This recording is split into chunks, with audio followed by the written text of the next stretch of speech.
मैंने खत्म कर दिया था आप लोगों का। Camera on. Good morning everyone. Now today I am continuing the last chapter that is chemical equilibrium. तो पिछले लेक्चर में हमने आर्हेनियस कॉन्सेप्ट पढ़ा था, ब्रॉन्स्टेड एंड लॉरी कॉन्सेप्ट पढ़ा, वीज एसिड बेस पढ़ा। इसके अलावा जो एम्फोटेरिक स्पीशीज है उनके बारे में भी पढ़ा था। ठीक है, आयनाइजेशन कांस्टेंट पढ़ा है, एसिड बेस और वाटर का, ऑस्टवोल्ड डाइल्यूशन लॉ पढ़ा है, आयनाइजेशन कांस्टेंट और factors that affecting the acidic strength. कौन कौन से फैक्टर होते हैं वो एसिडिक स्ट्रेंथ पर इफेक्ट करते हैं। और इसके अलावा रिलेशन बिटवीन जो आपका इक्विलिब्रियम कांस्टेंट है और डिसोसिएशन कांस्टेंट है, इनके बीच में जो रिलेशन होता है उसको भी हमने देखा। अब आज हम शुरू कर रहे हैं ionization constant of water and its ionic product. ठीक है, ionization constant of ionization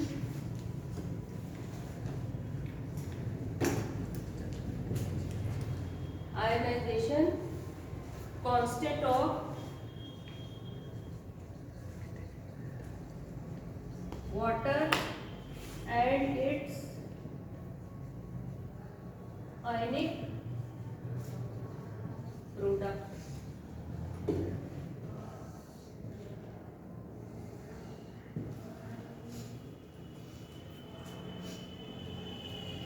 ionization और डिसोसिएशन में हमने डिफरेंस बता दिया था आपको। आयनाइजेशन और डिसोसिएशन कल भी हमने बताया है। जैसे कि आपका मान लीजिए NaCl है, वो आयनिक फॉर्म में ऑलरेडी रहता है, सॉलिड फॉर्म में भी एग्जिस्ट करता है। जब आप इसको एक्वस सोल्यूशन बनाते हैं तो ये आयंस में ये डिसोसिएट हो जाता है। ठीक है, अलग अलग हो जाता है। और जो आयनाइजेशन होता है, आयोनाइजेशन होता है, उसमें क्या होता है कि आपका ये जरूरी नहीं है कि ये आयनिक फॉर्म में ही हो सकता है कि जैसे कि आपका वाटर मॉलिक्यूल है, न्यूट्रल मॉलिक्यूल है, ठीक है, वो जब आयंस के फॉर्म में चेंज होता है तब इसको क्या बोलते हैं, आयनाइजेशन बोलते हैं। ठीक है, तो अब इनका ही आपको क्या निकालना है, आयनाइजेशन कांस्टेंट ऑफ वाटर। और वाटर का क्या निकालना है आपको, आयनाइजेशन कांस्टेंट निकालना है जब वो आयंस में डिवाइड हो रहा है, एंड इट्स आयनिक प्रोडक्ट। ठीक है, और उसका हम आयनिक प्रोडक्ट देखेंगे। तो इक्वेशन हमको मालूम है, प्योर वाटर किस तरह का होता है, प्योर वाटर पुअर इलेक्ट्रोलाइट होता है। ठीक है,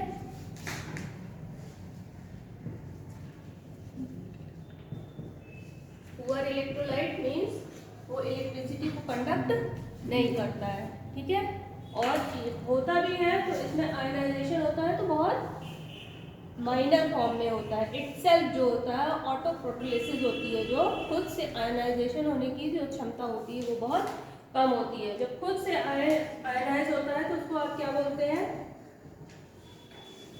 ऑटो प्रोटोलिसिस। ठीक है, पुअर इलेक्ट्रोलाइट है इसलिए इसकी जो आयनाइजेशन होता है, जो इटसेल्फ वो अपने को आयनाइज कर ले, वो चीज इसकी कम होती है। ठीक है, ये आयनाइज होगा तो क्या बनाएगा, ठीक है। अब हम अप्लाई करेंगे, apply law of chemical equilibrium. ठीक है, केमिकल इक्विलिब्रियम को हम अप्लाई करेंगे तो क्या होगा, जो आपका K है इक्विलिब्रियम कांस्टेंट है, कैसे होगा, molar concentration of product upon reactant.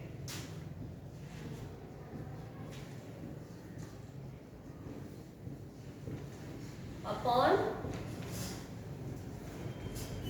Product की हो गई और ये हमारा है रिएक्टेंट।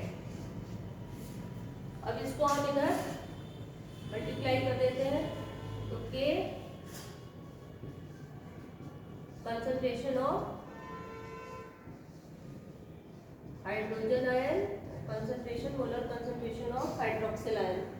इसको आप क्या बोलेंगे, इसको बोलते हैं आप आयनिक प्रोडक्ट। इसको किससे लिखेंगे हम, KW से लिखेंगे, ठीक है। KW इज इक्वल टू क्या हो गया हमारा,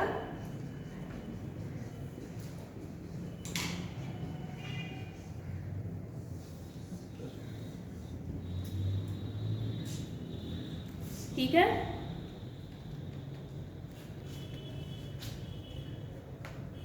के हमारा डिसोसिएशन कांस्टेंट ऑफ वाटर है, यहां लिख लीजिए।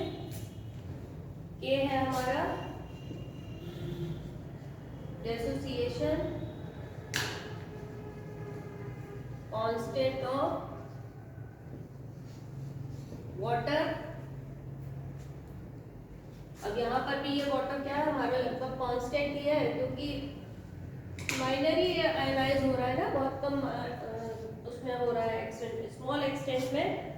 लिख लीजिए यहाँ पे, क्योंकि water ionized to a very small extent,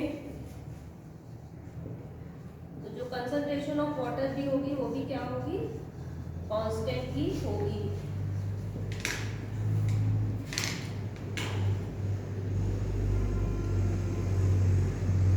और KW क्या है, ionic product, ionic product of water.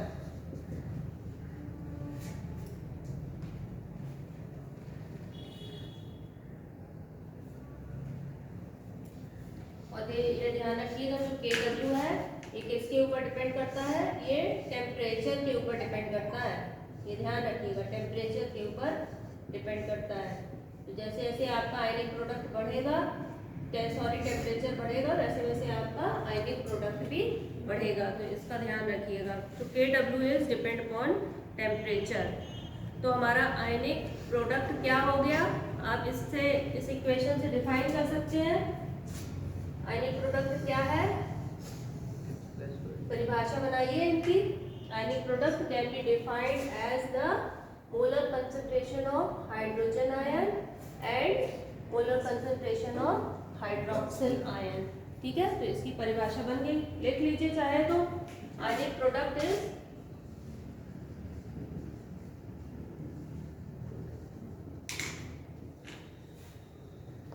ionic product is defined as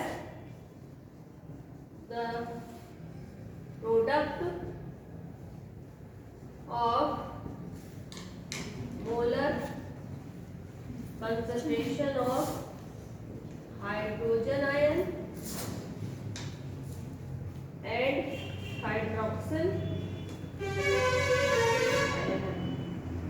अब चूंकि आपको मालूम है प्रोटॉन है, ठीक है, हाइड्रोजन आयन इस तरह से एग्जिस्ट नहीं करता है, वो क्या करता है, वाटर मॉलिक्यूल के साथ कंबाइन करके क्या बना लेता है, हाइड्रोनियम आयन बना लेता है, ठीक है। मैंने पहले भी बताया है कि ये इस फॉर्म में एग्जिस्ट नहीं करता, बहुत अनस्टेबल होता है और तुरंत ही ये वाटर मॉलिक्यूल से कंबाइन कर लेता है। तो इस फॉर्म में यदि आप करेंगे तो जो आयनिक प्रोडक्ट है वो क्या हो जाएगा हमारा, ये हो जाएगा। तो इस तरह से भी आप इसको लिख सकते हैं।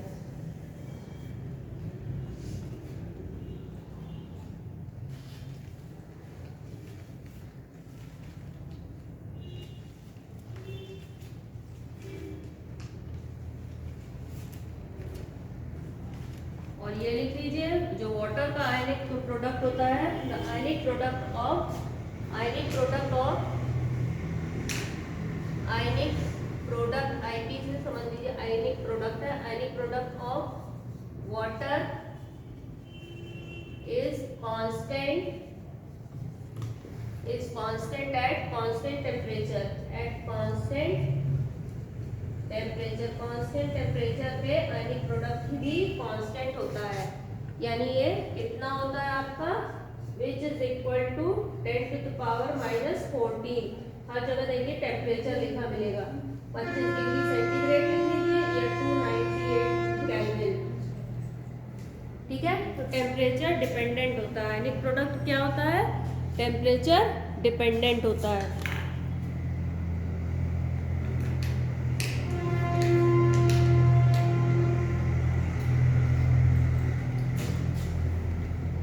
प्योर वाटर के लिए ये सब चीजें आपकी जब आप न्यूमेरिकल्स करेंगे तो इस्तेमाल होगी सब चीजें, इसलिए एक एक पॉइंट आप ध्यान रखिए कि किस तरह से है।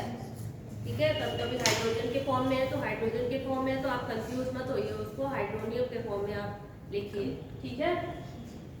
अब यदि प्योर वाटर है, प्योर वाटर है तो हाइड्रोजन, हाइड्रोजन की जो कंसंट्रेशन है वो हाइड्रोक्सिल की कंसंट्रेशन के बराबर होगी। ठीक है, यदि आपका वाटर प्योर वाटर है। ठीक है, ये ध्यान रखिए। जो प्योर वाटर है तो उसकी, उसमें जो हाइड्रोजन आयन की कंसंट्रेशन है और हाइड्रोक्सिल आयन की कंसंट्रेशन बराबर होगी, और वो कितनी होगी, 10⁻⁷ मोल पर लीटर, 10⁻⁻7 मोल पर लीटर, है ना। वैसे भी मालूम है कि पीएच क्या होती है वाटर की, 7 होती है। न्यूट्रल होता है कि नहीं होता है, वैसे भी पता है। तो दोनों की, जो प्योर वाटर के केस में है, दोनों की कंसंट्रेशन बराबर होगी।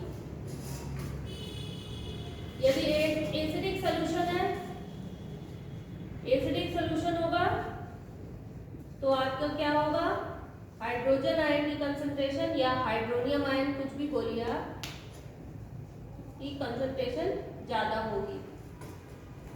ठीक है, मतलब कि जो पीएच है वो 7 से कम होगा। यदि बेसिक है, न्यूट्रल है, तो मैंने बता दिया दोनों की बराबर होगी। और यदि बेसिक है तो किसकी ज्यादा होगी, OH की ज्यादा होगी।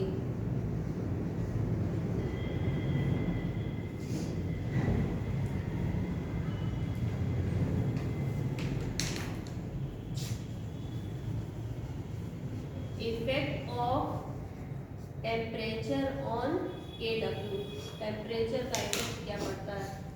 तो जैसे जैसे आपका जो टेम्परेचर है वो बढ़ेगा, वैसे वैसे जो KW है वो भी आपका इंक्रीज होगा, ये ध्यान रखिएगा। तो डिग्री ऑफ आयनाइजेशन है, degree of ionization, degree of ionization is depend on temperature. As the temperature is increases, as the temperature is increases, जैसे जैसे आप तापमान बढ़ाएंगे तो क्या होगा, आयनाइजेशन भी बढ़ेगा। As the temperature is increases, the ionization of कोई भी substance है, as the temperature is increases, the ionization of substance will increase.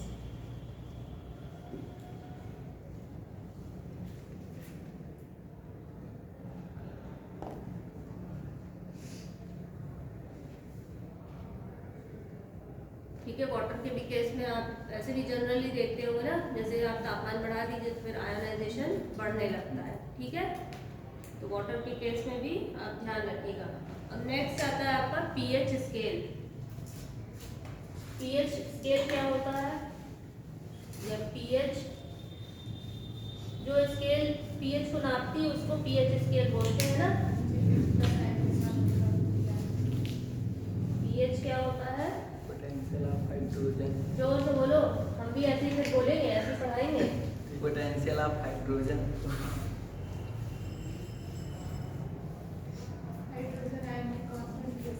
हाँ, हाइड्रोजन आयन की कॉन्सेंट्रेशन को शो करता है। पीएच क्या होता है, अब ये देखते हैं। PH and pH scale Sorensen ने 1909 में, सोरेनसन ने दिया था method of expressing concentration of, इन्होंने क्या मेथड दिया था, he gave method of expressing concentration of hydronium ion. Hydronium means hydrogen ion की उन्होंने कंसंट्रेशन को एक्सप्रेस करने का एक मेथड दिया। इसको क्या कहा गया, it is called pH and the scale जिससे आप नापते हैं, एट द स्केल ऑफ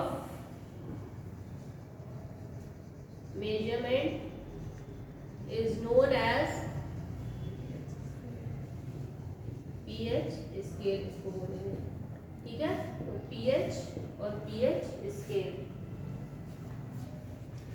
क्या होती है, pH फॉर्मूला देख लेते हैं। pH is a negative log of base 10 of its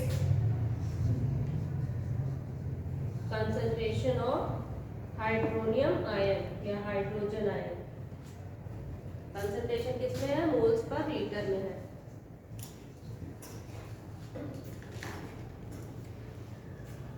ठीक है, ये फॉर्मूला है आपका पीएच को डिफाइन करने के लिए। तो पीएच क्या है हमारी, negative log of base 10 of its concentration of hydronium ion.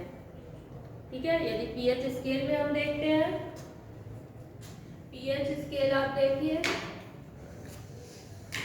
0 से लेकर के 14 तक होता है ना। बीच में क्या होता है, 7 हो गया, ये हो गया न्यूट्रल हो गया।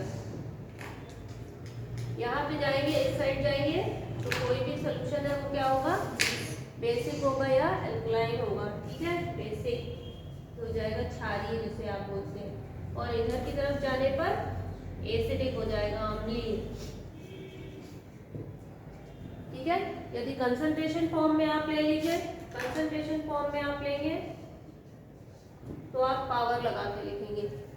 ठीक है, जैसे कि आपका है 10 टू द पावर, यहाँ पे 0 हो गया, 10 टू द पावर -7 हो गया, और यहाँ पर आते आते क्या हो गया, 10 टू द पावर -14 हो गया। तो इस तरह से आप कंसंट्रेशन के फॉर्म में इसको लिखेंगे।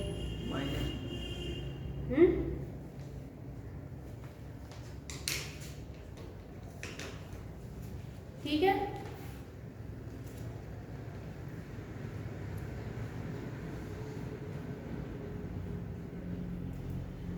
एसिडिक सोल्यूशन है तो उसकी पीएच क्या होगी, 7 से कम होगी। न्यूट्रल है आपका सोल्यूशन तो उसकी पीएच क्या होगी, 7 होगी। ठीक है, और यदि आपका बेसिक सोल्यूशन है तब आपकी पीएच क्या होगी, 7 से ज्यादा होगी। तो ये ध्यान रखिए, पीएच। अब हमने एक इक्वेशन आपकी छोड़ी थी, KW जो आयनिक प्रोडक्ट ऑफ वाटर था, concentration of hydronium ion and concentration of, ये इक्वेशन थी आयनिक प्रोडक्ट की। ठीक है, इसका यदि हम लॉग ले लें,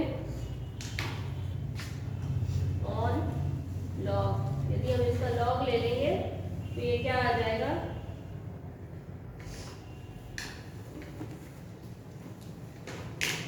KW इज इक्वल टू, इसको पीएच भी आप लिख सकते हैं।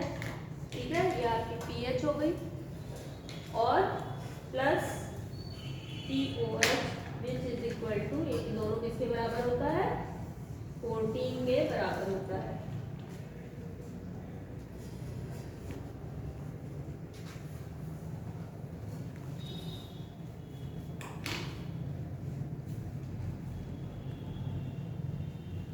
इस इक्वेशन का आप निगेटिव लॉग लेंगे, निगेटिव लॉग ये ध्यान रखिएगा, negative log of above equation,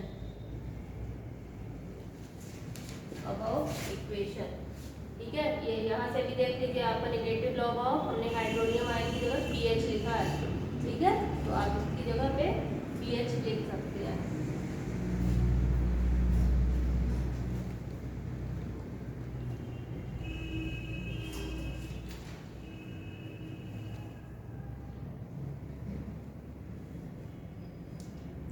question लिखिए, सवाल एक छोटा सा। If concentration of hydrogen ion in solution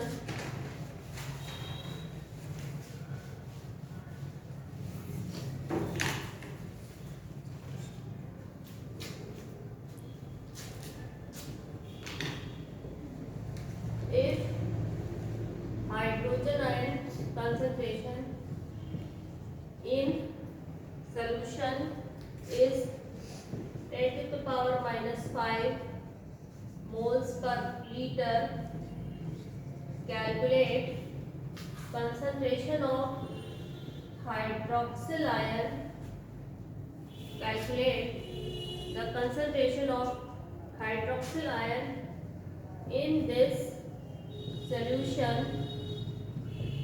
where Kw is 10 to the power minus 14.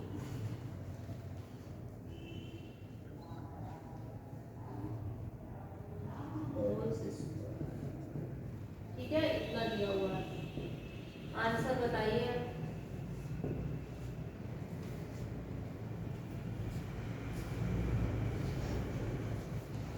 अब फॉर्मूला भी लिखा हुआ है, आपको बस करना है, वैल्यू इनपुट करनी है।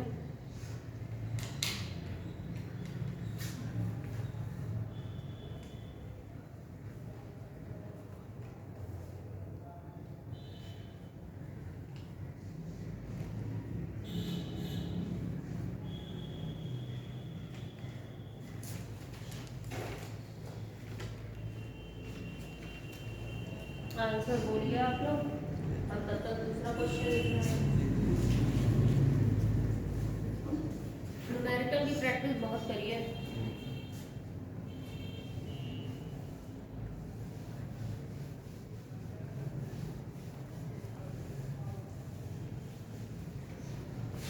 हम लोग भी डेली नहीं कराते ना, इसलिए प्रैक्टिस में हमारे भी नहीं रहता है। आप लोगों को तैयारी करनी है तो डेली डेली प्रैक्टिस करिए, तब ये सब चीज़ें की स्पीड आएगी, फॉर्मूले सारे माइंड में सेट होंगे।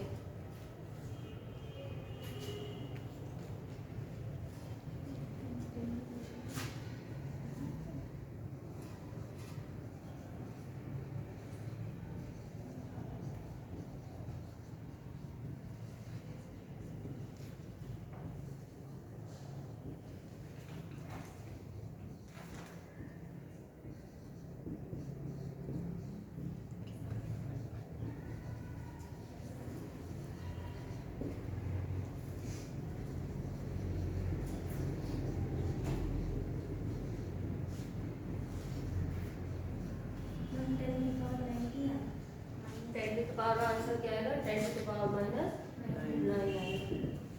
ठीक है, ये देखिए ये वैल्यू दी हुई थी, Kw की वैल्यू दी थी, और हाइड्रोजन आयन की कंसंट्रेशन भी क्या दी हुई थी, -5। तो ये आप निकाल लेंगे, हाइड्रोक्सिल आयन की पूछी है ना। ठीक है, अब ये वाला करिए। If at 90 degree centigrade, 90 degree centigrade पर कोई प्योर वाटर है, उसमें जो हाइड्रोनियम आयन या हाइड्रोजन आयन की कंसंट्रेशन है वो कितनी दी हुई है, 10 टू द पावर -6 दी हुई है। Find the value of Kw। ठीक है, ये दिया हुआ है आपका, और आपको ये फाइंड करना है। अब ये ध्यान रखिएगा कि ये प्योर वाटर है।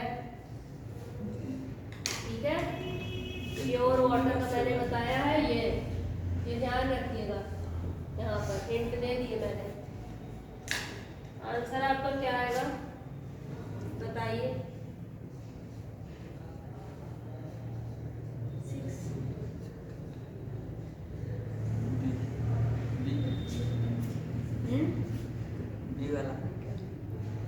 ABC कितनी दी हुई है, 10 टू द पावर -6 दी है। ठीक है, ये कितना दिया हुआ है, 10 टू द पावर -6 दिया हुआ है। आपको ये फाइंड करना है ना। और मैंने बताया ना, जो प्योर वाटर हो गया आपका, उसमें दोनों की कंसंट्रेशन बराबर होती है, चाहे हाइड्रोक्सिल हो या आपका दोनों बराबर हुआ। तो क्या हुआ, क्या हुआ, 6 प्लस 6 होगा, ठीक है, 12 सी आंसर होगा। 7 नहीं जोड़ेंगे, 10⁻7 नहीं जोड़ेंगे। 7 क्यों होगा? यहाँ पे तो खुद ही दे रहे हैं ना, ये जो 7 है वो टेम्परेचर दिया हुआ है ना, 25 डिग्री सेंटीग्रेड पे दिया हुआ है। यहाँ पे टेम्परेचर देखिए ना, चेंज कर रहे हैं। जब टेम्परेचर चेंज कर रहे हैं तो ये पीएच भी चेंज कर रहे हैं, ठीक है। लेकिन ये क्या है, ये चीज ध्यान रखिए कि प्योर वाटर के केस में आपकी दोनों की कंसंट्रेशन बराबर रहती है, तो एक एक शब्द पे बहुत ध्यान देना है आपको। एक अगला क्वेश्चन करिए।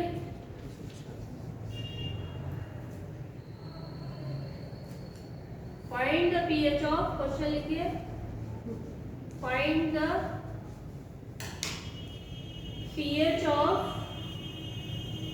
10⁻⁻4 मोलर सल्फ्यूरिक एसिड।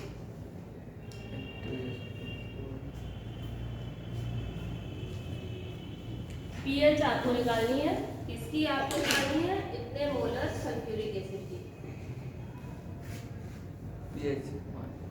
pH निकालनी है, इतने मोलर सॉल्यूशन की निकालनी है।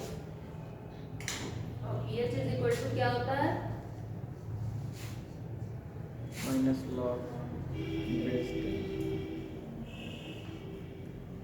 -log10 concentration of hydrogen ion या हाइड्रोनियम आयन।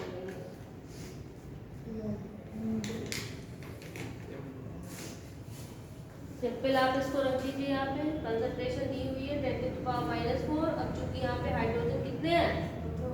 2 दिए हैं ना, तो इसको मल्टीप्लाई कर देंगे तो pH क्या हो जाएगी? -log10 2 × 10⁻⁻4। आंसर आपका आ जाएगा 3.70। लॉग वॉग आप लोग देख लीजिए भाई, ठीक है। लॉग की प्रैक्टिस है कि सब भूल गया, क्योंकि जो मैथ्स नहीं कर रहे होंगे ना उनके लिए बहुत दिक्कत है। फिजिक्स में भी बहुत दिक्कत होती है और केमिस्ट्री में भी बहुत दिक्कत होती है। तो लॉग भी आप लोग पढ़ लीजिए कैसे लॉग निकाला जाता है, ठीक है।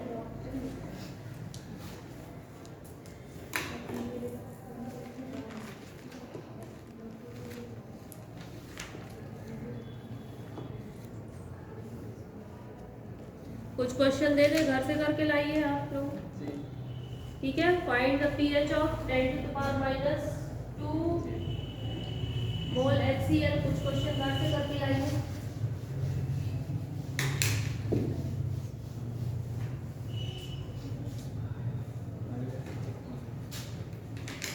Find the pH of 10⁻⁻2 molar HCl, ठीक है।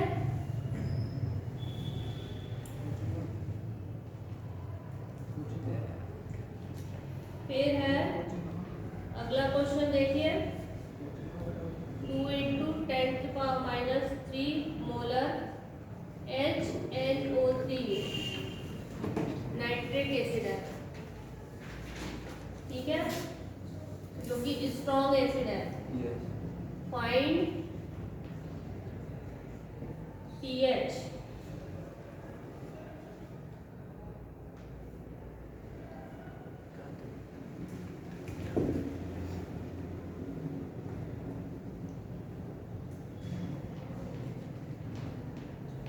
Find the pH of weak acid।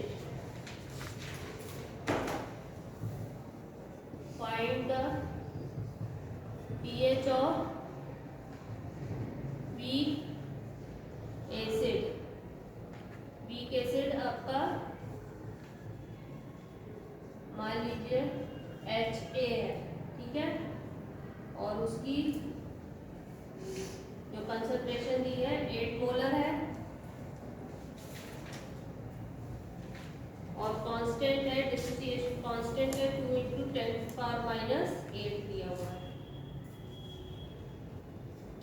करना है इसको आपको, ठीक है। तो कुछ सवाल आप लोग घर से करके लाइए।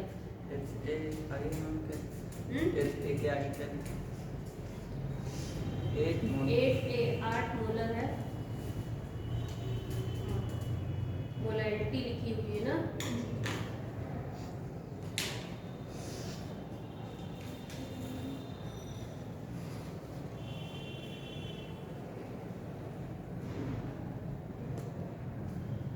Find the pH of base. एक और क्वेश्चन लिखे, फाइंड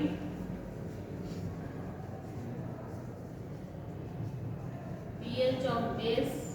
कोई बेस आपका दिया हुआ है, बेरियम हाइड्रोक्साइड दिया हुआ है,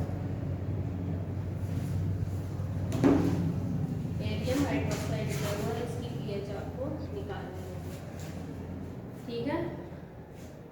ये करके देखिएगा। नेक्स्ट है आपका टॉपिक कॉमन आयन इफेक्ट।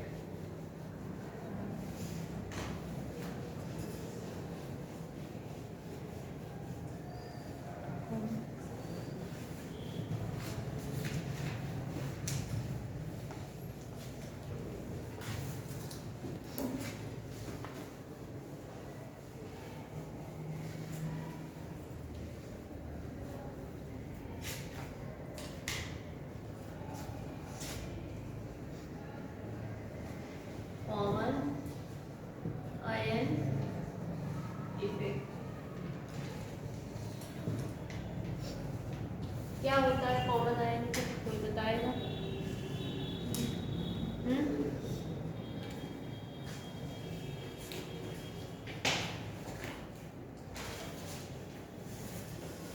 बताओ कॉमन आयन।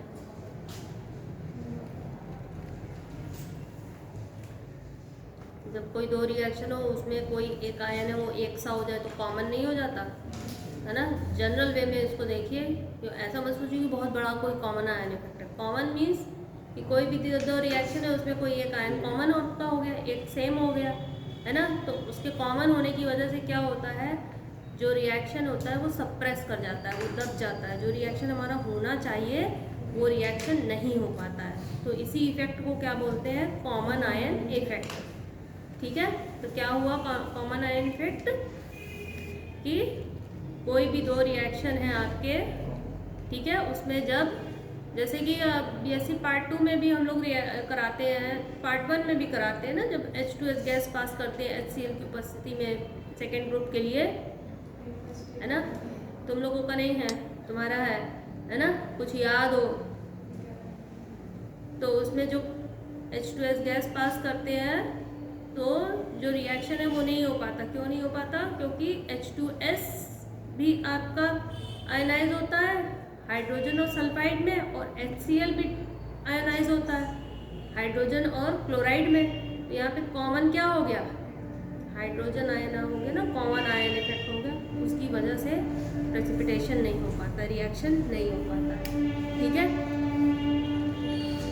तो देखिए आप क्या होती है इसकी परिभाषा लिख लीजिए। Common ion effect, the suppression, suppress होना मीन्स दबा देना, ठीक है। सप्रेशन मीन्स दबाना।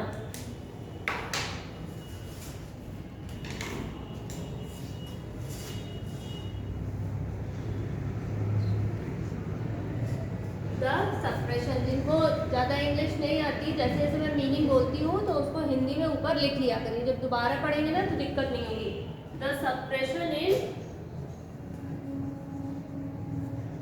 Dissociation of a weak electrolyte, ठीक है। यहाँ पे ध्यान दीजिएगा कि जो हम बात कर रहे हैं वो किसकी बात कर रहे हैं? वीक इलेक्ट्रोलाइट के बारे में, ठीक है। जो स्ट्रॉन्ग इलेक्ट्रोलाइट होते हैं वो तो पूरी तरह से आयनाइज हो जाते हैं, है ना। और हमने बताया था कि उनको डिफाइन करने के लिए जो बीच में इस तरह का एरो आप बनाते हैं, और जब आपका पार्शियली डिसोसिएशन होता है तो वहाँ पर हम रिएक्शन हमारा रिवर्सिबल होता है, तो इस तरह का हम साइन बनाते हैं। तो यहाँ पे जो बात हो रही है वो किसकी हो रही है? वो वीक इलेक्ट्रोलाइट की बात हो रही है। Weak electrolyte in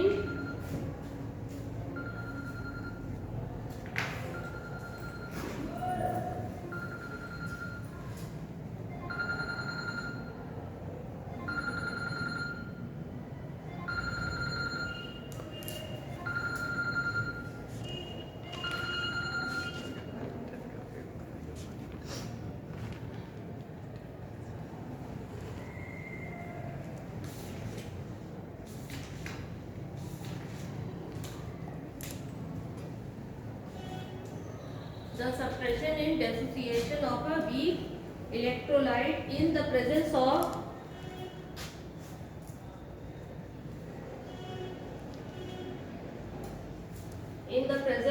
a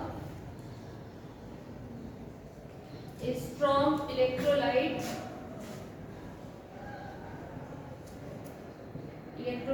both having a common ion.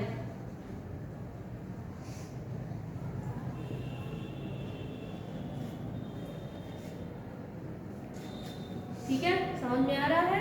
The suppression in dissociation, जो हमारा वीक इलेक्ट्रोलाइट है उसका जो डिसोसिएशन है यानी आयन फॉर्म्स में चेंज होना, वो दब जाता है। ठीक है, किसकी प्रेजेंस में? In the presence of strong electrolyte, जब वहां पर कोई एक स्ट्रॉन्ग इलेक्ट्रोलाइट उपस्थित होता है, ठीक है, तब हमारा जो वीक इलेक्ट्रोलाइट है उसका जो डिसोसिएशन है वो सप्रेस कर जाता है। ठीक है, दब जाता है। Both having a common effect, common ion, क्योंकि दोनों में क्या होता है? एक कॉमन आयन होता है, इस वजह से। ठीक है, देखिए उदाहरण भी देखिए, हम देखते हैं। For example, weak electrolyte, weak electrolyte है हमारा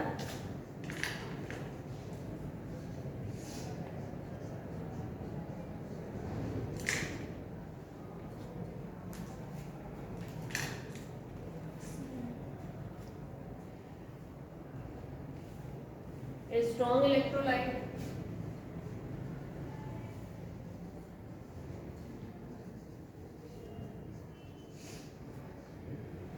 वीक इलेक्ट्रोलाइट HCl हो गया। ठीक है, आयनाइज हुआ H+ और Cl- में। देखिए यहाँ पे मैंने साइन क्या लगाया है? रिवर्सिबल लगाया है। ठीक है, और जो हमारा स्ट्रॉन्ग इलेक्ट्रोलाइट है वो क्या है? KCl। ये बन गया आपका पोटेशियम और प्लस साइनाइड। अब यहाँ पे कॉमन आयन क्या हो गया? Cl। ठीक है, अब कोई भी रिएक्शन आप कर रहे हैं, यदि आपने उसमें स्ट्रॉन्ग इलेक्ट्रोलाइट डाल दिया तो क्या होगा कि ये जो हमारा Cl है, साइनाइड आयन है, उसकी कंसंट्रेशन बढ़ जाएगी, है ना। और ली चिटरली प्रिंसिपल के अनुसार क्या था कि जब कंसंट्रेशन आप बढ़ाएंगे तो रिएक्शन अपने को एज इट इज करने की कोशिश करेगा, इक्विलिब्रियम में आने की कोशिश करेगा कि नहीं। अब यहाँ पे तो कंसंट्रेशन आपकी बढ़ गई, है ना। अब कंसंट्रेशन बढ़ गई तो इसको इक्विलिब्रियम में लाने के लिए क्या होगा? रिएक्शन हमारा बैकवर्ड डायरेक्शन में होगा। अब जब बैकवर्ड डायरेक्शन में होगा तो हमारा ये क्या है? फिर से बन जाएगा, है ना।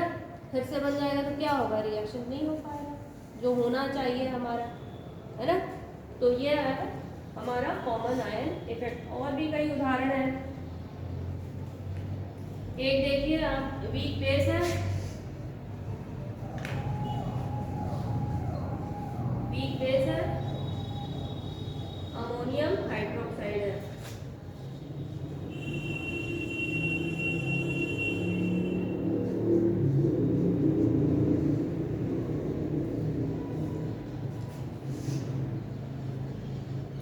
और स्ट्रॉन्ग बेस क्या है आपका?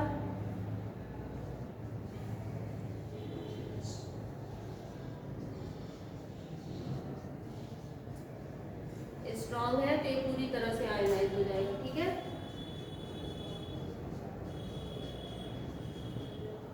अब यहाँ पे कॉमन आयन ये हो गया। ठीक है, अब कॉमन आयन होने की वजह से अमोनियम आयन है, इसकी जो कंसंट्रेशन है वो बढ़ गई। ठीक है, तो रिएक्शन हमारा जो इक्विलिब्रियम है वो डिस्टर्ब करेगा।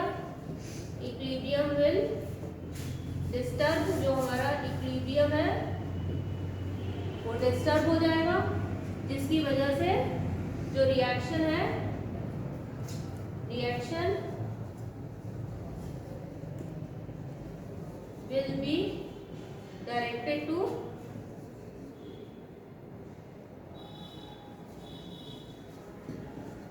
बैकवर्ड।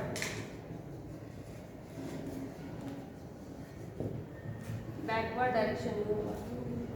ठीक है,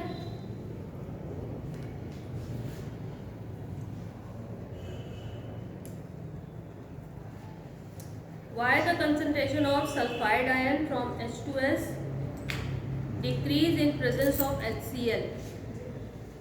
क्वेश्चन लिखिए, why, देखिए मैं बता चुकी हूँ अभी आपको, why the concentration of sulfide ions from H2S, why the concentration of sulfide ion from H2S decrease in presence of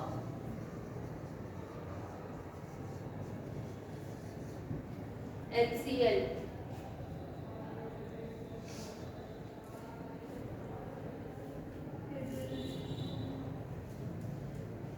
तो ये HCl हमारा स्ट्रॉन्ग है, H2S हमारा वीक है ना। तो H2S है, ये आयनाइज होकर के क्या बना लेगा, 2H प्लस S माइनस, ठीक है। और HCl है वो क्या बनेगा, क्या बनाएगा, H प्लस और प्लस Cl माइनस। यहाँ पे कॉमन आयन क्या हो गया आपका, हाइड्रोजन आयन हो गया।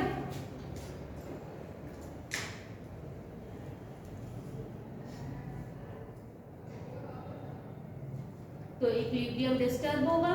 ठीक है, यहाँ पर आप लीच-लीटरली प्रिंसिपल लगा लीजिए, जो मैंने कंसंट्रेशन के टर्म्स में बताया था ना, लीच-लीटरली।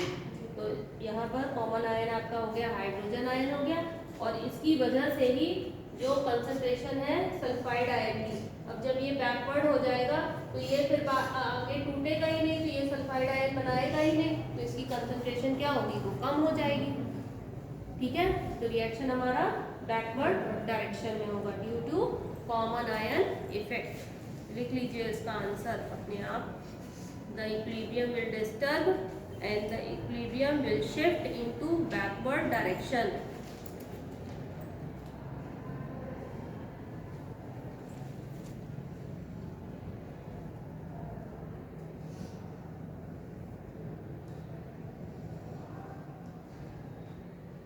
एक क्वेश्चन लिखिए और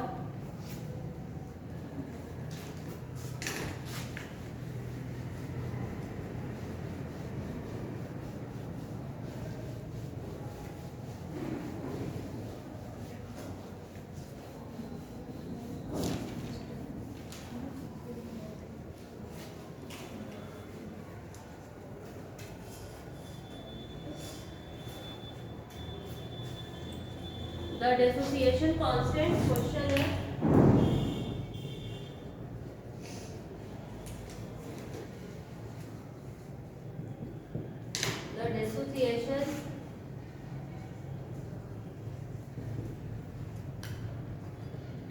the dissociation constant of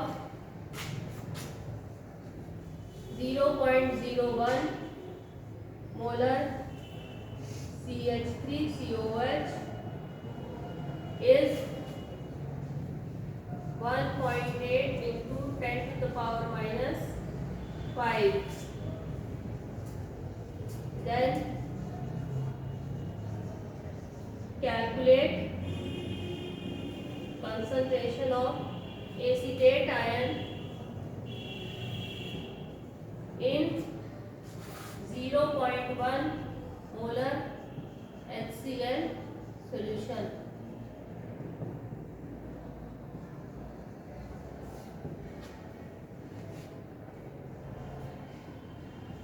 अब यहाँ पर भी देखिए दो एसिड दिए हुए हैं, the dissociation constant of acetic acid, acetic acid का डिसोसिएशन कांस्टेंट दिया हुआ है।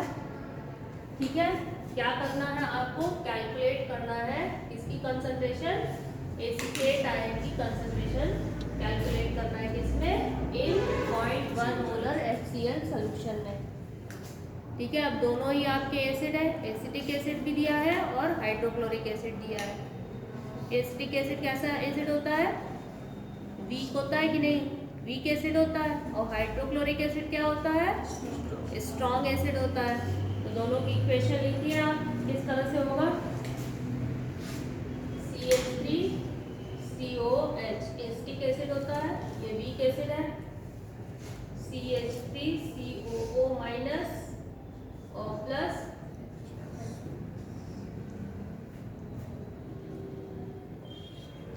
और HCl क्या है आपका?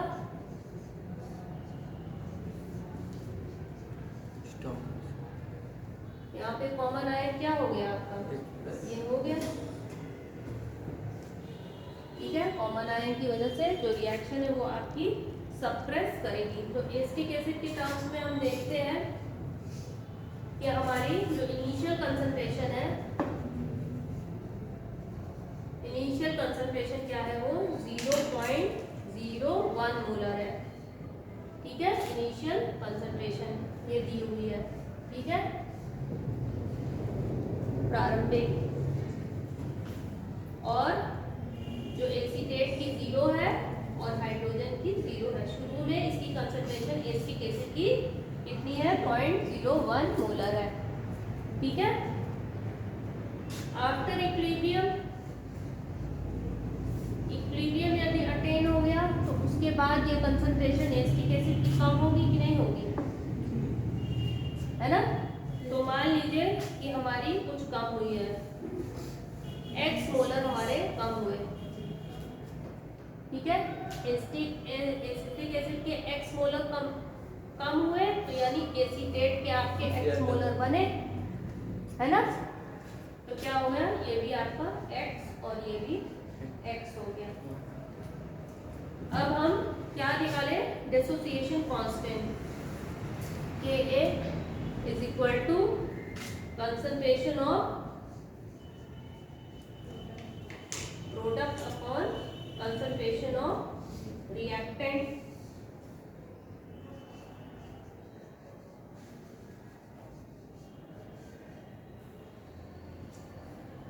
अब ये क्रिस क्रॉस आप लोग कर लीजिए। ठीक है, Ka की वैल्यू क्या है? दी हुई है। कितनी दी हुई है? 1.8 into 10 to the power minus 5 दी हुई है। Ka की वैल्यू डिसोसिएशन कांस्टेंट की हमको क्या फाइंड करने को कह रहे हैं? ये फाइंड करने को कह रहे हैं। ठीक है, और जो आपका क्या है? एसिटिक एसिड है, उसकी जो कंसंट्रेशन दी हुई है वो क्या दी हुई है? 0.01 मोलर दी हुई है। इसकी हमको फाइंड करनी है। और जो हाइड्रोजन आयन है, चूंकि कॉमन आयन है, ठीक है, इसकी कितनी दी हुई है कंसंट्रेशन? 0.1 मोलर दी हुई है। ठीक है, क्योंकि जो इसकी कंसंट्रेशन होगी वही इसकी होगी और वही इसकी होगी। ठीक है, क्योंकि ये कंप्लीटली डिसोसिएट कर रहा है और यहाँ पे हाइड्रोजन क्या है? कॉमन आयन हो गया। तो इसकी कंसंट्रेशन क्या हो गई?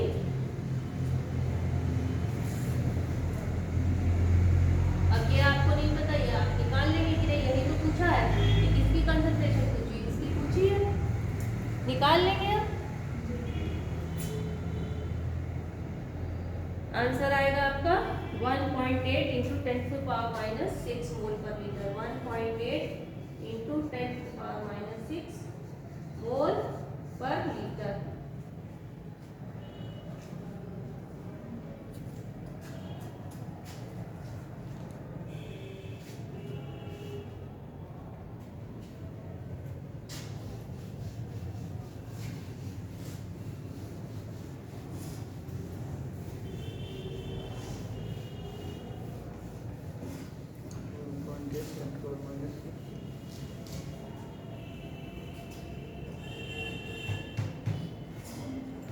समझ में आ गया? अब नेक्स्ट देखते हैं hydrolysis of salt and the pH of their solution. Next topic क्या आ रहा है? हाइड्रोलिसिस आ रही है।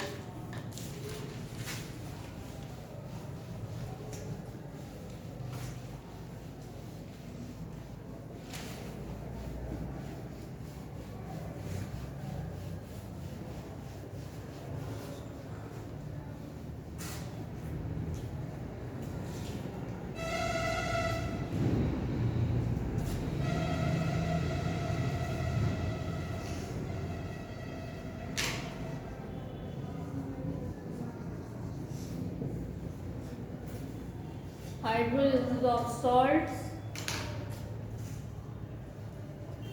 and the pH of its solution.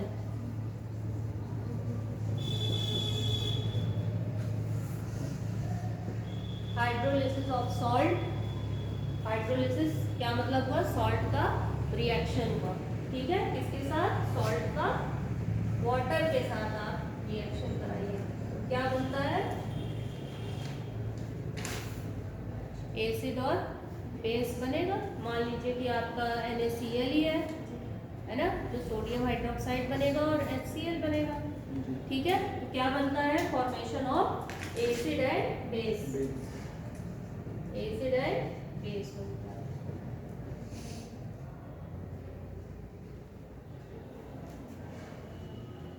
Hydrolysis is a process, लिख लीजिए परिभाषा। हाइड्रोलिसिस क्या है? Hydrolysis is the process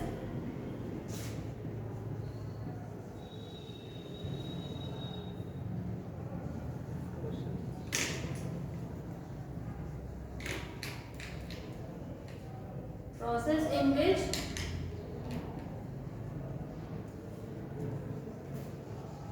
salt reactions with water to form acid and base.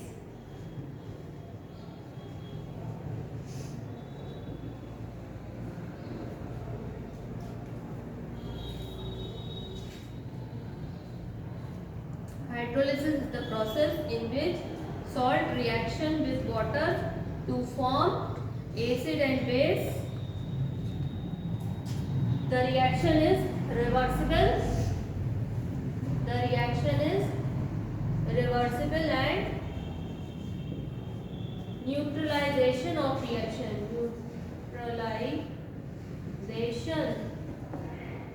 Neutralization of reaction, एक दूसरे को वो न्यूट्रल करेंगे, ठीक है। अब इसके भी सॉल्ट आर डिवाइडेड इनटू कई तरह के सॉल्ट होते हैं। देखिए जो हाइड्रोलिसिस के सॉल्ट है वो कई तरह के हैं, 4 कैटेगरी बताई गई है।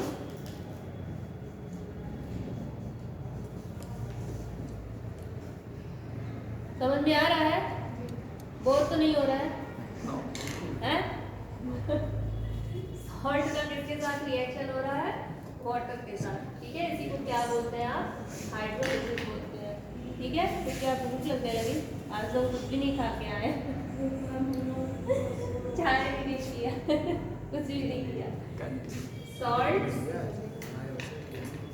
Of strong acid, salts of strong acid and strong bases.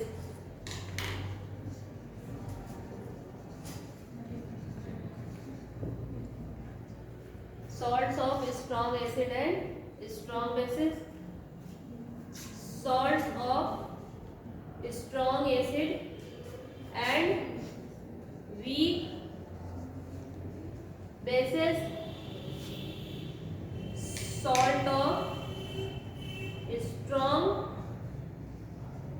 bases and weak acids. Salt of weak acid, salt of weak acids and weak bases, ठीक है। 4 प्रकार के सॉल्ट हैं। स्ट्रॉन्ग एसिड, स्ट्रॉन्ग बेसिस, फिर strong acid, weak bases, strong bases, weak acid और weak acid and weak bases, ठीक है। और उनकी पीएच किस तरह से निकालेंगे?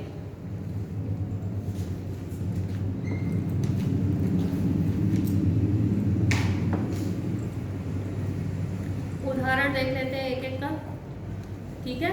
सबको उनके उदाहरण देख लेते हैं कि किस तरह के सॉल्ट होते हैं। उसके बाद हाइड्रोलिसिस कांस्टेंट निकालेंगे और डिग्री ऑफ हाइड्रोलिसिस। उदाहरण देखते हैं। पहला वाला देखें, एग्जाम्पल कि जैसे आपका क्या है, सोडियम क्लोराइड है, strong acid and weak bases, sorry strong acid and strong bases है, ठीक है। इसमें आपका पोटेशियम नाइट्रेट हो गया, सोडियम सल्फेट हो गया, पोटेशियम सल्फेट सोडियम नाइट्रेट,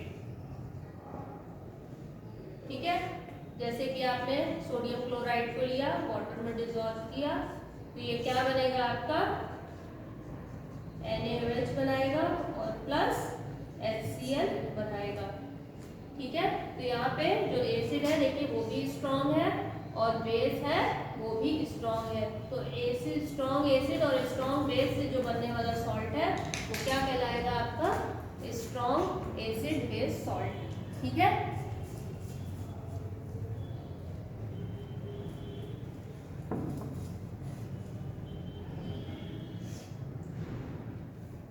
इस तरह के जो सॉल्ट होते हैं वो हाइड्रोलिसिस नहीं करते हैं, ठीक है। तो सच टाइप ऑफ सॉल्ट, ये ध्यान रखिएगा, such type of salts do not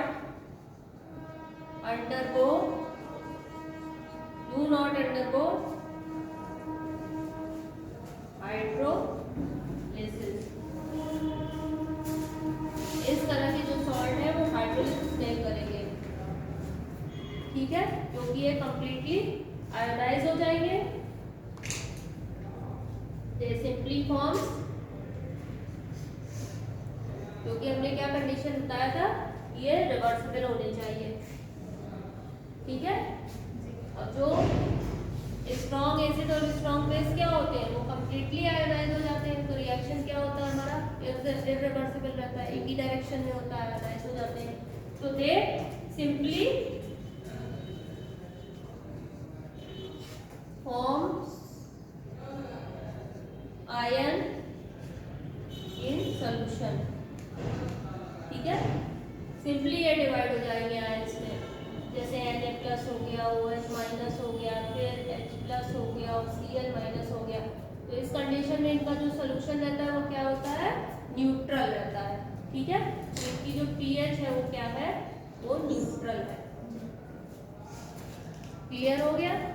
तो हमें यहाँ पे हाइड्रोलिसिस में स्ट्रॉन्ग एसिड और स्ट्रॉन्ग बेसिस से तो हमें कम लेना देना हुआ कि नहीं हुआ, क्योंकि ये कंप्लीटली आयोनाइज ही हो जा रहे हैं, ठीक है। तो इनसे हमें ज़्यादा मतलब नहीं रहेगा, क्योंकि जहाँ पे वीक आ रहा है ना, तो वहीं पे ही तो रिवर्सिबल रिएक्शन होगा, है ना। स्ट्रॉन्ग में तो होगा ही नहीं। तो इसको लेकिन उदाहरण जानना जरूरी था। अब देखिए सेकेंड वाला, देखिए सेकेंड वाले के केस में है आपका अमोनियम नाइट्रेट, ठीक है। क्या है आपका अमोनियम नाइट्रेट है। अमोनियम थोड़ा सा जल्दी कर रहा है, ठीक है। अमोनियम सल्फेट है। आज लास्ट लेक्चर है केमिकल इक्विलिब्रियम का, है खाद भी लेने जाना है। खाद भी तुम लोग भी ले आए हो, तो चलो कुछ मंगाया जाए।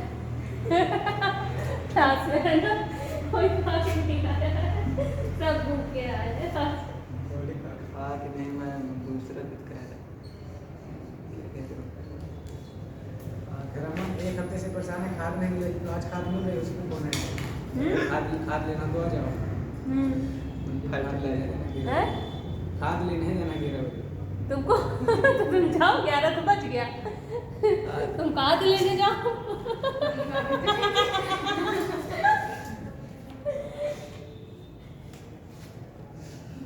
ठीक है, यहाँ पे क्या हो रहा है, अमोनियम नाइट्रेट है, ठीक है। इसका वाटर के साथ रिएक्शन है, तो अमोनियम हाइड्रोक्साइड बन रहा है, प्लस H+ है और नाइट्रेट माइनस है।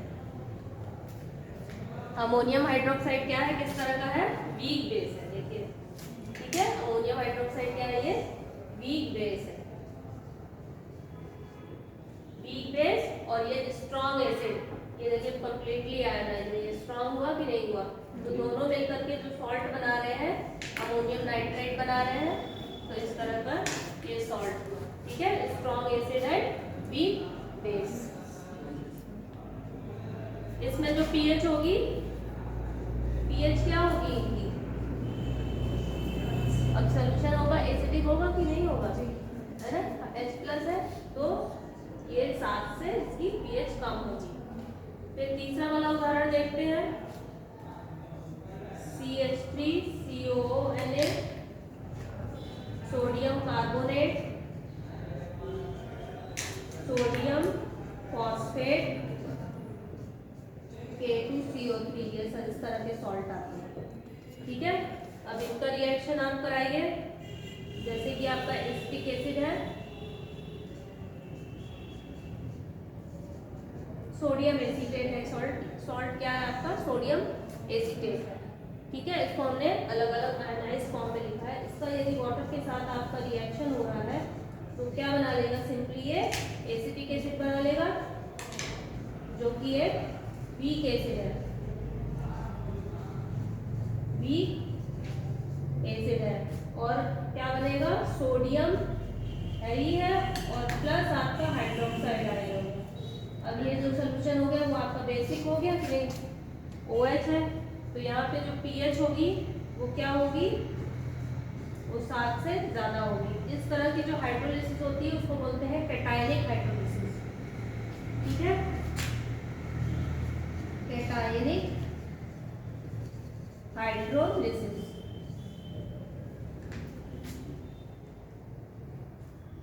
और पहली वाली भी आपकी कैटायनिक हाइड्रोलिसिस है। कैटायनिक, सॉरी, यहाँ पे एनायन बन रहा है।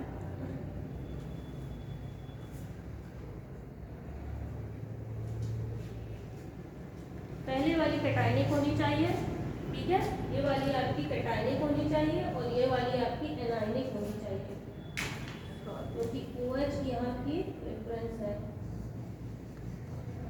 एनायनिक। ठीक है, क्योंकि बेस हमारा क्या है? स्ट्रॉन्ग है। ठीक है,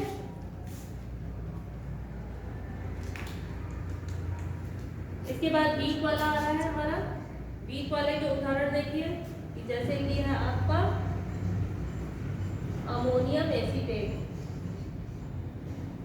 अमोनियम एसीटेट है। ठीक है, अमोनियम एसीटेट को आपने वाटर में डिसॉल्व किया, अमोनियम एसीटेट को आपने किसमें डिसॉल्व किया? वाटर में डिसॉल्व किया। अब क्या बन जाएगा? एसिटिक एसिड बनेगा, एसिटिक एसिड बन गया। ठीक है, और OH से क्या बन गया आपका? अमोनियम हाइड्रोक्साइड बन गया। यहाँ पे ये भी वीक है और ये भी आपका वीक है। ठीक है, तो वीक एसिड और बेस से जो सॉल्ट बन रहा है वो आपका अमोनियम एसीटेट है। ठीक है, और भी एग्जाम्पल, इसके उदाहरण देखिए। अमोनियम एसीटेट एक एग्जाम्पल बता ही दिया, और है आपका अमोनियम कार्बोनेट, अमोनियम कार्बोनेट हो गया, और कैल्शियम फॉस्फेट हो गया, कैल्शियम फॉस्फेट हो गया। इस तरह की जो हाइड्रोलिसिस है उसमें कैटायन और एनायन दोनों बन रहे हैं। ठीक है, यदि और आप इसको आयनाइज करेंगे तो ये इस तरह से फॉर्म में आएगा, है ना? तो इसमें कैटायन और एनायन दोनों बन रहे हैं। तो इसको, इस हाइड्रोलिसिस को बोलेंगे cationic, cationic and anionic hydrolysis. और इसकी जो पीएच है वो किसके ऊपर डिपेंड करेगी? That depends on the strength of acid and base. जो आपका एसिड और बेस है उसके ऊपर डिपेंड करेगा।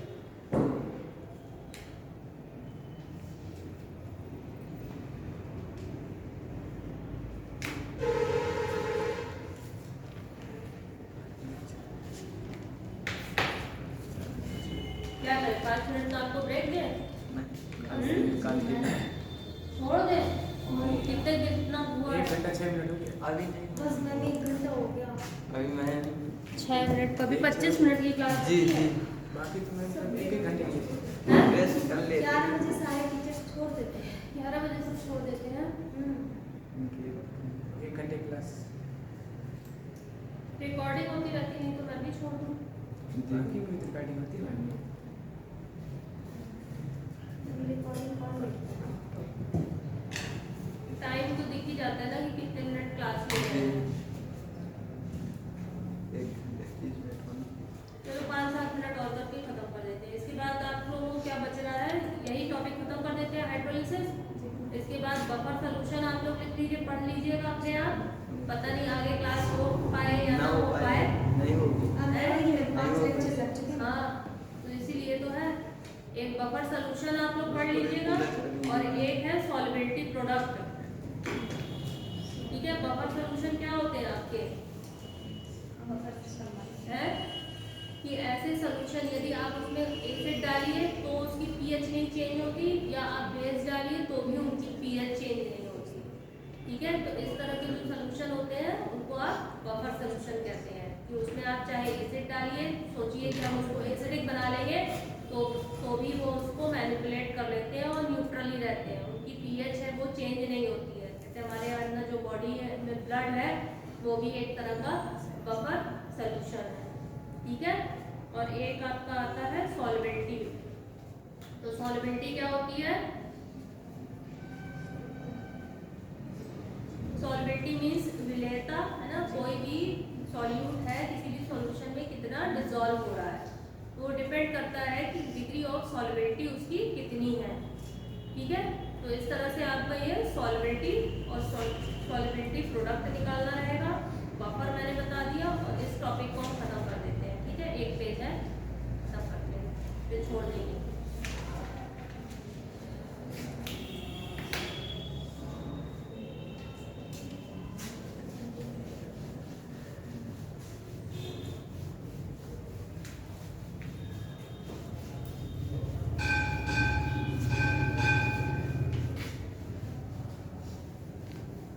न्यूमेरिकल पे बहुत फोकस करिएगा। फिजिकल केमिस्ट्री का ज़्यादातर जो पार्ट रहता है सब न्यूमेरिकल बेस्ड ही होता है। जी अब यहाँ पर हाइड्रोलिसिस कांस्टेंट रिएक्शन आपका रिवर्सिबल है। ठीक है, तो यहाँ पे क्या देखेंगे हम, हाइड्रोलिसिस कांस्टेंट। अब कोई भी आपका रिएक्शन है, हाइड्रोलिसिस कांस्टेंट, कोई भी आपका ये रिएक्शन है, सॉल्ट है, इसका आपने वाटर के साथ रिएक्शन कराया, क्या बना, BOH प्लस HA। ठीक है, अब यहाँ पर हम लॉ अप्लाई करेंगे, लॉ केमिकल इक्विलिब्रियम को। तो हमारा ये जो कांस्टेंट है वो K है, इक्विलिब्रियम कांस्टेंट है। ठीक है, which is equal to concentration of the product upon concentration of the reactant. ठीक है, अब इसको वाटर को हम यहाँ ले जाएंगे।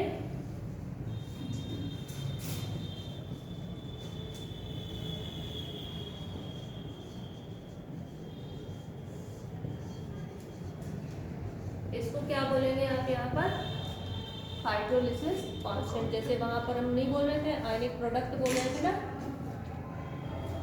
K और वाटर था, तो यहाँ पर इसको सेम क्या बोलेंगे आप, हाइड्रोलिसिस कांस्टेंट बोलेंगे। ठीक है, इसको कैसे डिनोट करेंगे, KH से। ठीक है, तो ये आपका हाइड्रोलिसिस कांस्टेंट क्या हो गया, K with concentration of water. This is known as hydrolysis constant. Hydrolysis constant हो गया। और डिग्री ऑफ हाइड्रोलिसिस क्या होती है कि कोई भी आपका सॉल्ट है वो कितनी मात्रा में आपका हाइड्रोलाइज करेगा। Degree of hydrolysis, degree of hydrolysis का क्या फॉर्मूला होता है कि number of moles of salt hydrolysed, कितने नंबर ऑफ मोल्स सॉल्ट के हाइड्रोलाइज हुए upon total number of moles of salt taken, total number of moles of salt taken. ठीक है, ये आपका क्या आ जाएगा, डिग्री ऑफ हाइड्रोलिसिस। फिर देन रिलेशन बिटवीन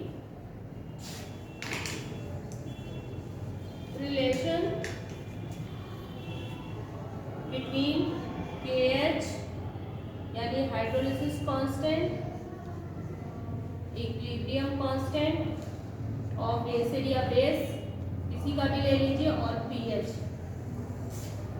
इसमें क्या क्या आपस में रिलेशन होती है। तो हम सबसे पहले किसका लेकर चलते हैं, salt of strong acid and weak base का।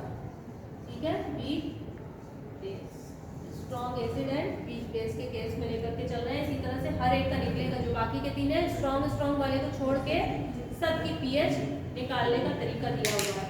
ठीक है, जैसे कि मान लीजिए आपका ये है,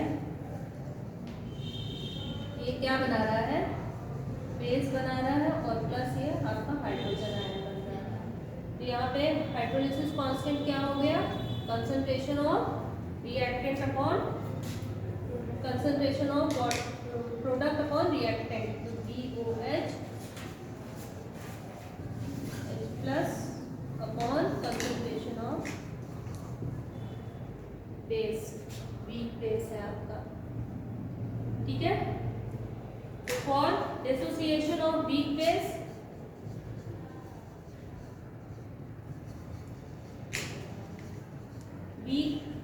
के लिए क्या होगा, BOH B plus plus OH minus. यदि इसका भी हम निकाले तो प्रोडक्ट अपॉन रिएक्टेंट,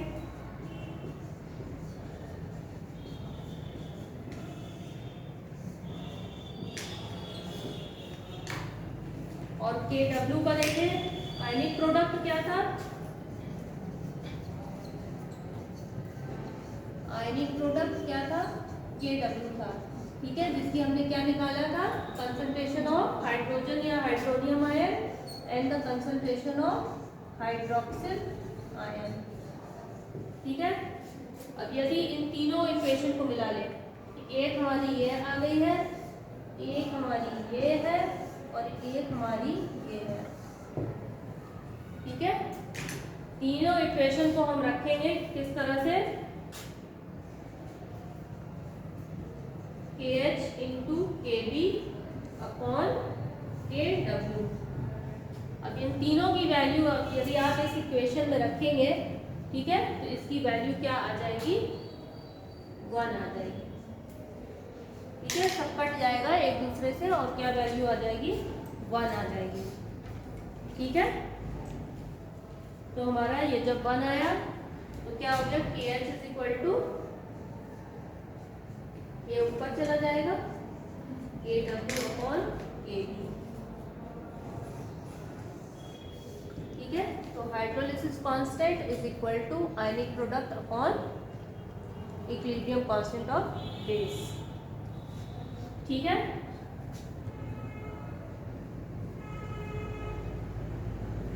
इसी तरह से इसमें आगे बढ़ते हैं। ये जो हमारा रिएक्शन था, इसी को ही लेकर के चलते हैं। ठीक है, इसमें हमारी जो कंसंट्रेशन के टर्म्स में लेते हैं, कंसंट्रेशन यदि हमारी इनिशियल में C है, ठीक है, इनिशियल में C कंसंट्रेशन है, इस इक्वेशन को लेके चल रहे हैं, पहली वाली इक्वेशन को। ठीक है, इसमें यदि इसकी कंसंट्रेशन C है, ठीक है, तो बाकी किसकी कंसंट्रेशन 0 होगी इनिशियल प्रारंभ में। ठीक है, और जब इक्विलिब्रियम अटेन कर जाएगा तब क्या हो जाएगी कंसंट्रेशन, मान लीजिए C माइनस CH है, इसकी भी CH है और इसकी भी CH होगी एट इक्विलिब्रियम। अब सेम हम वही करेंगे, concentration of the product upon reactant. ठीक है, तो क्या हो जाएगा, प्रोडक्ट का CH इंटू CH अपॉन, इसको आप सॉल्व करेंगे। यहाँ पे C को कॉमन ले लेते हैं, C square H square upon C को कॉमन ले लिए तो 1 माइनस H हो गया, ठीक है। और एक C भी कट गया हमारा, ये हो गया। और ये हमारा बहुत, मान के चले कि ये बहुत माइनर है, ठीक है, बहुत स्मॉल है, एक से भी ये कम है, बहुत स्मॉल क्वांटिटी है। तो हमारा जो KH हुआ वो क्या हो गया, KH इज इक्वल टू क्या हो गया, CH square, KH equal to CH square, concentration terms में आ गया तो, ठीक है। यदि कंसंट्रेशन के टर्म्स में हम करेंगे तो हाइड्रोलिसिस कांस्टेंट की वैल्यू ये आएगी।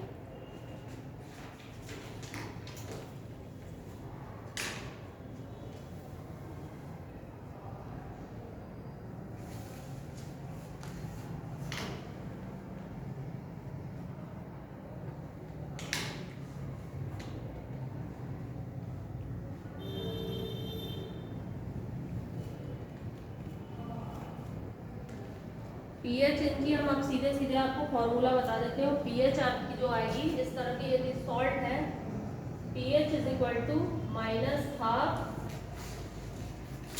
7 minus half pKb plus log C, क्योंकि सब टेम्परेचर डिपेंडेंट है इसलिए इसमें टेम्परेचर का आप ध्यान रखिए, ठीक है। ये आपका पहला हो गया। पहला किसके लिए हो गया, स्ट्रॉन्ग एसिड और वीक बेस के लिए, ध्यान रखिएगा, ये मैंने पहला लिखा है इसके लिए लिखा हुआ है। और जो दूसरा है वो है आपका strong base and weak acid, इसके लिए जो pH आएगी is equal to 7 plus half pKa plus log C। Number 3 है वो है weak acid and weak base के लिए, pH is equal to 7 plus half pKa minus pKb। तो ये सब फॉर्मूले ध्यान रखिए, pH निकालने के हैं।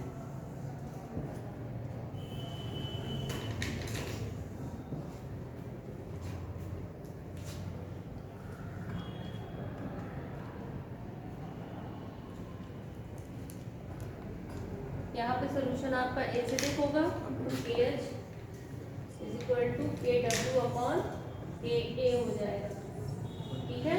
और H is equal to under root KH upon C।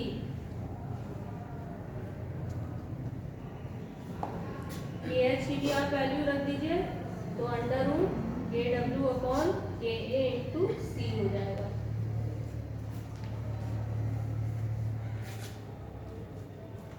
इसके केस में मैंने बताया है, ठीक है। और जब आपका वीक एसिड वीक बेस है, इस केस में क्या होगा, KH is equal to KW upon KA into KB is equal to H under root KH।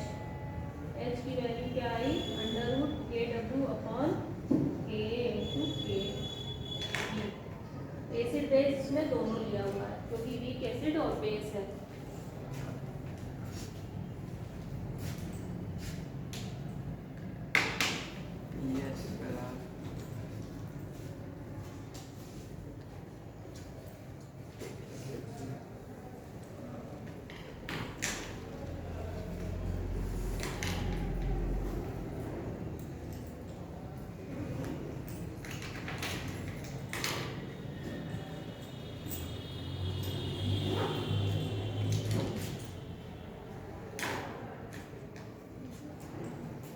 ठीक है,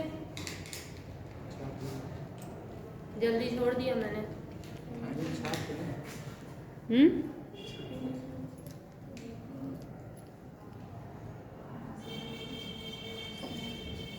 इसको बुक में जाके देख लेना, थोड़ा सा क्लियर हो जाएगा, ठीक है। बुक में देख लीजिएगा तो, और इस पे बेस्ड भी सवाल है, सब में इस तरह का आता है, और पीएच निकालने को दिया जाता है। बहुत हार्ड। हाँ, और जैसे ना समझ में आ रहा है तो यूट्यूब में भी कुछ न्यूमेरिकल्स के वीडियोस देख लिया करिए, ठीक है, अलग से निकाल करके कि न्यूमेरिकल्स बेस्ड ऑन पीएच, ठीक है, तो आपका आ जाएगा। तो सवाल करिए, प्रैक्टिस करेंगे तो आ जाएगा सब चीज़।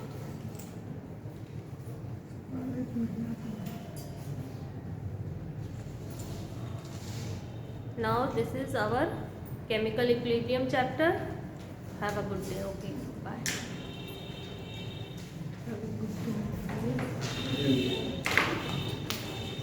Not a